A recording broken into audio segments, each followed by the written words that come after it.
What's going on YouTube? Blaze Shadowthorn here, coming back at you with an OU match against my good friend Marco Gaming 64. Had it in my last stream. Pretty cool team he's rocking. He's rocking that Talonflame, which I'm really terrified of, honestly.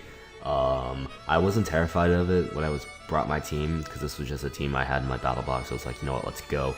But as soon as I saw he was on his team, I got immediately terrified of it, because every game I played, I think he's won because of Talonflame. Like, all the games we played, when he wins because of Talonflame. Like, it just comes in, just like, on like, with a 1 HP, Brave Birds the remaining of my team to death. So, I do have things to counter Talonflame, mainly my Heatran and my Mega Slowbro, so it will be something to keep around the Talonflame. Other than that, Scizor looks like it could be a problem for my team if he packs a Bug-type move, because some Scizors do, some Scizors don't. Me, personally, I don't, because I feel like Bullet Punch and Superpower are enough enough coverage, but some people do, some people don't, so we'll just see what happens. I lead off with Infernape because he leads off with Landers. I was really hoping he wouldn't lead off with Landers, because there was a slim chance that he wouldn't, but I guess his only other really lead besides Landers would have been Talonflame, so I fucked up there. So go out into Requiem, because Requiem is the best thing I have to go out into, as he just gets up his rocks, which kind of sucks, but rocks aren't really that big of a deal, I don't think, so. He's gonna U-turn, U-toin, doing a negligible damage to me, and he's gonna go out into his Talonflame. It was a solid play, 10 out of 10. The only move I was going for was Moonblast or Flamethrower, so he could bring in Talonflame pretty much for free. I go for Flamethrower on the off chance he wanted to bring in his Scizor right away. It was a risky play, but it didn't work, so Talonflame was the correct play to make. I'm going to go out into my Lava Golem as he decides to make an excellent play in U-turn, which puts me in a bit of a predicament, because now I'm kind of left with my dick out, and I'm like, what do I do? What do I do? What do I do? There's a Keldeo. Keldeo is on the field, and I'm like, yeah, no, I ain't about that. So he's gonna make another play, double out directly onto Talonflame, predicting me to double out into something. I'm not entirely sure. Pretty much anything. Double out into anything. So I go out into my Mega Slowbro though. I guess he was heavily predicting the Celebi, but I was like, Slowbro is a better play because it just is. On the off chance he went for Icy Wind, so I'm gonna Mega Evolve, which I probably shouldn't have done right off the bat, but I did anyways, because I'm like, I want to be enveloped in that shell. I want the Shelgon on my tail, or whatever it is on my tail, to just come up and eat me. Because that's pretty much what Mega Slowbro is. It just comes out and eats things. But he goes out into the Latias, and I'm like, I gotta calm mind up. I'm a Mega Slowbro. Can I take a Draco? A Life Orb Draco? I'm like, you know what? I'm gonna risk it. Risk it for the biscuit. Can I live this Life Orbed Dracomator Meteorus? HP's going down, down, down, but I do live it. I do live it. I'm able to slickety slackety nickety knackety knock off and restore my HP, which is fantastic for me, because now at the range of HP that I am at, he cannot knock me out with another Draco. He knows this, so he's gonna go out into his Scizor as I slack off again. I could have potentially went for the Scald and tried to knock him out, but I really didn't feel comfortable at the range of HP that I was at. So he's gonna Mega Evolve, become the Mega Scizor that we all know well and love. Like, Mega Scizor just looks so awkward to me. Just looks so awkward. And it turns out he does pack the Bug Stab. He has Bug Bite, and Bug Bite does like so much damage to me. I'm like, wow, okay.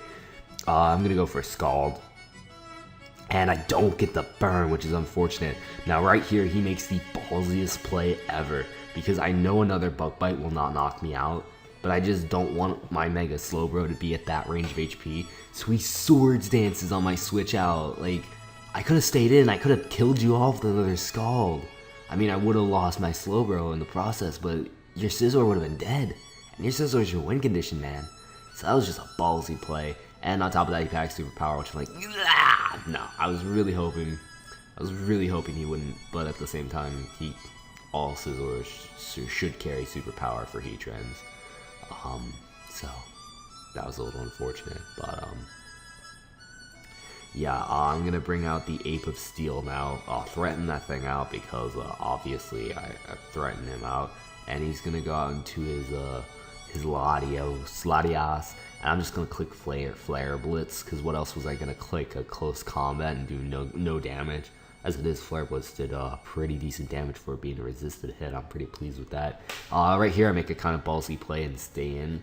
I wasn't sure what kind of Latias it was. It turns out it has Roost, which was excellent knowledge to know. As I'm just gonna click Flare Blitz again, I was like, maybe I outspeed it and I can kill it off with another Flare Blitz. Maybe. Nah. Now that I know he outspeeds me, I'm pretty sure he's gonna want to Psyshock this turn. So I'm gonna go out into my Requiem, because Requiem will save me. But he doesn't. He decides he wants to click Roost and restore his HP almost to full. So that's fine. I'm like, okay, you know what, fam? You want to do that? Do it. Do it. Just do it. But I'm gonna drop a Moonblast on the off chance you want him to stay in. If you want him to bring in his Mega Scizor, that would do negligible damage. But it turns out everything on his team has freaking Roost. Apparently, he has Roost Latias. He has Roost Talonflame. I'm just like, nah, I do not like this. I do not like this. This is not the good. Not the good. So, he's gonna be roosting. I'm gonna be dropping Moonblasts left and right, front and center, back to front, I suppose. But, I do predict the roost, and I'm like, you know what, I'm gonna set up. Just let me set up. Let me set up, a Calm Mind once. And he's going to switch out because obviously he's fearing a +1 Calm Mind at this point in time. So he's going to bring out his Landers. Landers is going to intimidate me, but I'm like, I'm a Requiem. I take no fucks. I take him. And Intimidate doesn't bother me. But he lives the Moonblast, which I'm like, wow. Wow. That's a modest Life Orb, +1 special attack. Wow.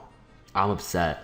So I take a lot of unnecessary damage, because it should have been dead. But I decide to soft boil to restore my HP, because if he can stall and restore his HP, why shouldn't I? Why shouldn't I, you know? But I see he's left over, so it means that explains why he lived, because he's defensive. Defensive Landers is actually really good, but at this point in time, I'm just like, I want to kill this thing off, because I have a feeling his Earthquakes are doing slightly more than what I'm recovering back. If not, they're doing the same, or I'm recovering back a minuscule amount of HP that's not even worth it. So I do knock out that thing. He's going to bring out a Scizor. And now right here, I can't let him set up another Swords Dance. I can't. So I sack off my Requiem, because if he set up another Swords Dance, I would have lost the game. So that's that. I actually make a mistake and I go out into Drifter. What I should have done was I should have went out into my Infernape. But instead I go out and do my Drifter. And I just go straight away for a Fire Blast. I honestly don't know what I was thinking there, but that was a terrible play on my part. Terrible, absolutely worst play imaginable. But I suppose even if I went under Infernape, then you just get a free switch out into Latias. So I really don't think it affected the outcome of the game too much. Regardless, I am going out into Onion, because look at Celebi. Look at Celebi. Celebi is an Onion. Celebi is Onion confirmed. He doesn't get the special attack drop. It doesn't matter, because I am in fact a Swords Dance variant of Onion, which I'm gonna go for the Zenist of Headbutts. And he's gonna Calm Mind up in my face. So I'm like, okay, all right. So I'm facing a Calm Mind Celebi. That is absolutely terrifying, because that that means it's a bulky Clefable, and I don't like bulky Clefable. So I'm gonna go for another Zen Headbutt. Maybe I get the flinch and I can 3 a KO this thing. But nope, he's going to soft boil up in my face. I'm like, wow. Okay. What do I have to deal with this thing? So I think next turn, after the Leftovers Recovery, I am going to click Swords Dance, because at this point in time, it is my only way to win, is to get up enough attack investment to just knock this thing out. He actually decides to soft boil again, predicting me to go straight away for his Zen Headbutt. But that doesn't happen. So I'm going to click Zen Headbutt now that I'm at +2. That should be doing at least 50%, as it does way more than 50%. I do score the flinch, which I'm like, yes, boys. It's happening. But he decides to pull a cheeky switch now. He's going to go out and do his Latias. And I'm like, okay, you know what? I'm fine with that. Because I can go for his Zen Headbutt. That's going to be doing a nice amount of damage. And I can follow that up with a Sucker Punch because I know you're going to want to drop a Draco on me. You're not going to be real enough in Roost. You're not. You're not. And I do. And I score the critical hit. Except I don't. And the thing dies. The thing dies. That's the most important thing. Is the thing dies. But however, he does go out into the Talonflame. That isn't going to be enough to force me out. Because at this point in time, my Celebi is my win condition. So I sack off Alice, which is my Slowbro. Because, I mean, I would love to keep this thing around, but this is the only thing that can eat a Brave Bird. I mean, honestly, my better play would have been to sack off my, my Hydreigon and then go out into Alice. Because Alice would have eaten a Brave Bird, then I would have been able to slack off and then potentially start Calm Minding, Scalding stuff, and winning me the game. So that was probably my choke right there to let a Slowbro die instead of just going straight out into Drifter. So that is my bad. I could have I might have been able to pull the game out, but at this point in time between, that was just a play that I just lost it all at. I go straight away for the Dragon Pulse, which is like, okay, predictable. I really thought he'd stay in Brave Bird. I'm not lying. I really thought he'd stay in Brave Bird, but I'm Choice Scarf, so I have to switch out now. And my 3DS is about to die too, so that's funny. My only place to go on the Onion because it's my only other mon. He's gonna Flamethrower. That is going to be enough to not knock me out. I live on 3 HP, and he scores the burn. No, that'd be just like me though, wouldn't it? Just like I live on 3 HP, and then he just scores the burn, and I die. Nope, I'm gonna go for the Zen Headbutt. I need a flinch right here in order to win me the game, pretty much, except not really because he still has that Talonflame in his back pocket. I don't get the flinch, and I die. So I'm like, wow, okay, that's cool, that's fun, that's fantastic. No, not really. What's gonna happen next? I'm gonna go on to Drifter, my last Pokemon. I take Stealth Rock damage, and I go for the Flash Cannon, because Flash Cannon is the only thing I have to knock out the Clefable. One threat at a time. If I chose to lock myself in the Fire Blast, number one, that wouldn't have knocked out the Clefable, and number two, I die to Scizor. Which is exactly what he brings in right here. So whatever, I go for another Flash Cannon. I'm hoping it'll be enough to knock him out, and it doesn't knock him out. He's gonna go for the Bug Bite, and I'm gonna die. That's right. But apparently that's not my last Pokemon, because I have one more left that I totally forgot about. That's right, I have the Ape of Steel. I don't know why. I don't know, but apparently I had this thing just chilling in the back. He's gonna go for a Bull Punch, just trying to get that necessary damage off. I am the Choice Banded variety. I end up critting the Scizor crit didn't matter. I lost the game because of Talonflame, but he decides to bring in his Keldeo. I actually win the speed tie, which is kind of cool. I go for the Thunder Punch, but unfortunately for me, I do not. It's not enough to scare the KO, and he's just gonna kill me off with Icy Wind. I'm like, wow. You need that guy killing me off with the Icy Wind, so that's going to be the game. Rate, comment, sub. Kind of long, but kind of not long at the same time. Check out Marco. He's a fellow YouTuber. He'll leave his channel link down in the description below the game of the video. And my 3DS is about to die, so I gotta go charge it. So I'll see y'all next time. Bye.